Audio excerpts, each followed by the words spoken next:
Good afternoon. It's Mr. Zek. It's Saturday afternoon, and we're back for episode 3, How to Build a Personal Resume.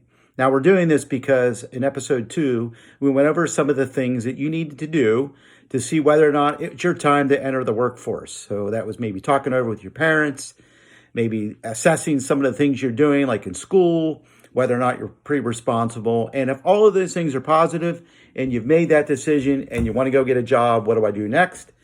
And I'm going to tell you, I highly suggest that start preparing for that job interview. And that is first, build a personal resume. So let's get started with that today. Okay. A personal resume is nothing more than a list of accomplishments, educational things that you've done along your career in high school, any certifications or special skills that you may have that tell a story about yourself to the prospective employer. You never know that a prospective employer looks over a resume that might see something on that resume that they're interested in that might be a perfect fit for the job you're applying for. Okay? And I'm going to provide you a real basic list of things to include on that personal resume. And then at the end of the seminar today, you can click on a link that I'm going to provide that are some examples of resumes high school students are doing to prepare for their opportunity to enter the workforce as well. Okay, so let's get started. How do you build your personal resume? Well, first of all, I highly suggest you have two types prepared, an electronic copy and a hard copy, because you never know when you're going to need either one. You may email a resume to a prospective employer prior to your interview, and then when you go to your interview, taking a hard copy for them, just in case they didn't have a chance to look at it when you did send it through an email. On your resume, you should start off by listing your full name, first and last name, and all of your contact information. That includes cell phone number, email, any social media that you don't mind a prospective employer to look at, because many of them will go to your social media to learn a little bit about who you are. So you want to make sure that that's all cleaned up and safe for everybody to see, because it does tell a story about you as well. After you put all your personal contact information, then you want to list your education. So you're in high school, and it's perfectly okay.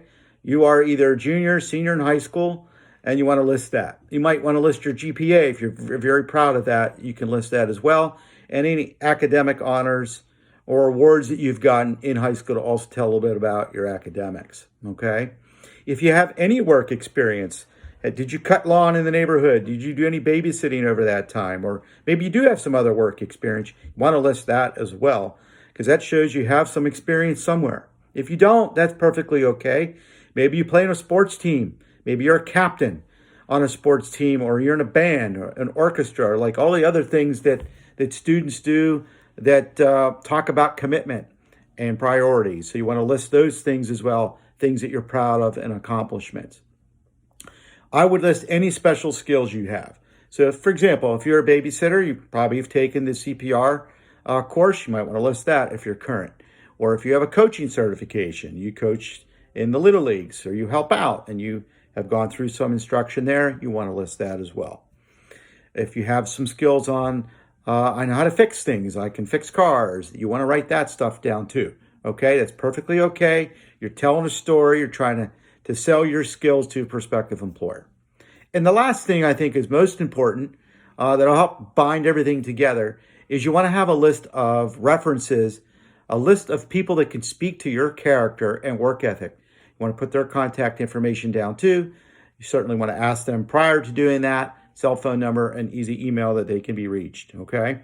Those are all things to get you started on a personal resume, and I highly encourage you do that, because I guarantee you other people are going to have it, and if you don't, they're going to have one step ahead of you, and you don't want that. You always want to be one step ahead of the next person going for that job, okay?